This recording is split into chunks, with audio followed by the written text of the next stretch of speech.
પ્રગતિ charitable trust દ્વારા આયોજિત સર્વજ્ઞાતિ સમૂહ લગ્નનું આયોજન સંપન્ન.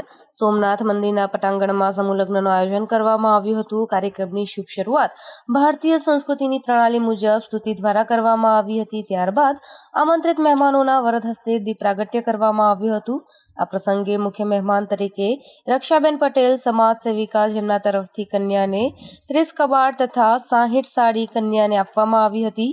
ત્યારબાદ પ્રસંગને અનુરૂપ પ્રાસંગિક ઉદ્બોધન રજૂ કરતા જણાવ્યું કે અનાથ દીકરીઓ જેઓના મા બાપ નથી, તેમને પરણાવવાની જવાબદારી એમણે લીધી હતી.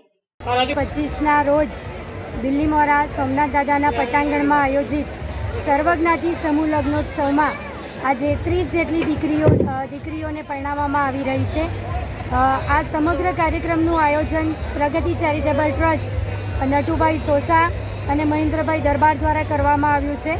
ખાસ કરીને હિન્દુ સમાજની જે દીકરીઓ કે જેમના મમ્મી કે પપ્પા બેમાંથી એક નથી, એવી દીકરીઓને પરણાવવાનો ખર્ચો કોણ ઉઠાવે, એવી ચિંતા વ્યક્ત કરતાની સાથે એમણે આ 30 જેટલા જોડાઓને પરણાવવાનું ખૂબ જ સરસ પુણ્યનું કામ આયોજિત કર્યું છે. ખૂબ જ સરસ આયોજન છે. 30 જેટલી દીકરીઓનો કરિયાવર ભેગો કરવો એ ઘણું મોટું કાર્ય કહેવાય, પણ ખૂબ જ સહજતાથી આ આયોજન એમણે પાર કર્યું છે. સર્વ જોડાઓને અમારા સર્વ તરફથી ખૂબ ખૂબ કોંગ્રેચ્યુલેશન્સ. આ પ્રગતિ ચેરિટેબલ ટ્રસ્ટમાં નટુભાઈ અને મહેન્દ્રભાઈ સાથે રાજેશભાઈ ધુમાડિયા કે એમણે પણ ખૂબ જ સરસ મહેનત કરી છે 30 દીકરીઓને પરણાવવા માટે. સર્વ ટ્રસ્ટના સમુદાયોને, સભ્યોને ખૂબ ખૂબ શુભેચ્છાઓ અને કોંગ્રેચ્યુલેશન્સ. પ્રગતિ ચેરિટેબલ ટ્રસ્ટ બિલીમોરા દ્વારા આયોજિત દ્વિતીય સર્વજ્ઞાતિ સમૂહ લગ્નોત્સવનું આયોજન સોમનાથ પટાંગણ ખાતે કરવામાં આવેલું છે. તો આ બાબતે તમારું મંતવ્ય જણાવજો, રાજેશભાઈ. આજ રોજ પ્રગતિ ચેરિટેબલ ટ્રસ્ટ આયોજિત દ્વિતીય સમૂહ લગ્ન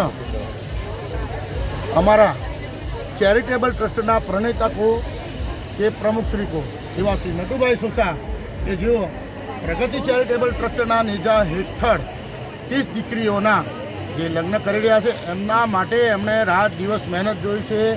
એમણે દિવસ નથી જોયો, રાત નથી જોયો, બીમારી નથી જોઈ. એમને તાવ આવ્યો છતાં પણ એ દોડતા રહ્યા છે. અને બીજું કે આ એક સમૂહ લગ્ન કરવા એક સામાન્ય બાબત નથી, અને એક સાથે 30 જોડાના જે સમૂહ લગ્ન કરે છે એ નટુભાઈ જેવા કોઈ ખમતીદાર વ્યક્તિ જ કરી શકે એવી અમે લાગણી બી અનુભવીએ છીએ. અને નટુભાઈને અમે પૂરો સાથ સહકાર આપીએ છીએ કે નટુભાઈ જ્યાં સુધી બોલ્યા છે કે જ્યાં સુધી મારામાં જીવ રહેશે ત્યાં સુધી હું દીકરીઓના સમૂહ લગ્ન કરતો રહીશ. તો આ બાબતે આપણે સર્વે પણ એમની સાથે સંમત છીએ. અને નટુભાઈ આવી પ્રગતિ ચેરિટેબલ ટ્રસ્ટથી દીકરીઓ માટે જે સેવા આપી રહ્યા છે તે બદલ નટુભાઈ સોસાને ખૂબ ખૂબ અભિનંદન પણ અમે આપીએ છીએ. એમાં મા બાપ વગરની જે દીકરીઓ છે એ આશરે કેટલીક છે? મા બાપ વગરની 9 દીકરીઓ છે, અને 21 દીકરીઓ એવી છે કે કોઈના મા નથી, કોઈની મા નથી, કે કોઈના પપ્પા નથી. એમ એ રીતની 21 દીકરીઓ છે. અને આવા નિરાધાર દીકરીઓને નટુભાઈ લગ્ન કરાવે છે, અને પોતે પણ આજ સુધી દીકરીઓના લગ્ન માટે લગ્ન કર્યા નથી. આમ જોવા જાય તો નટુભાઈ સોસા તરફથી આ 11મા સમૂહ લગ્ન છે, પરંતુ તેમણે પ્રગતિ ચેરિટેબલ ટ્રસ્ટની સ્થાપના કર્યા પછી આ દ્વિતીય સમૂહ લગ્ન છે. Okay, thank you.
Bureau report Hemal Patel, Bilimora.